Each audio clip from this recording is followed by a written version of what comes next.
On Sunday, she could hear the church bells ringing, and she knew that this was a special day.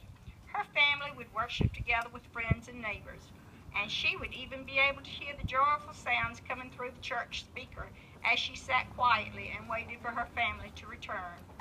Life was good for the little green house on Hotel Street. She was very happy.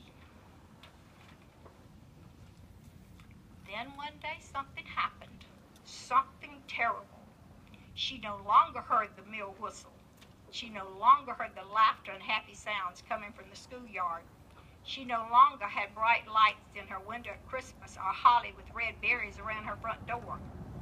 She no longer had a loving family living within her walls to take care of her. She and all of her house friends began to feel sad. Her windows got broken. Her roof began to leak. Her paint began to peel. Her chimney began to crack. And the only creatures living inside her were wasps and roaches and rats and bats and snakes and fleas. She was very, very unhappy indeed. One day, a car pulled into the yard, and people got out.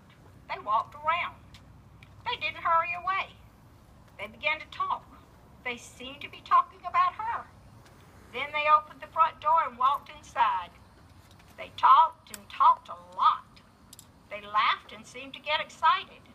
And not long after that, a big truck pulled into the yard. The men got out and they put a jack under the little house, and she felt herself being lifted.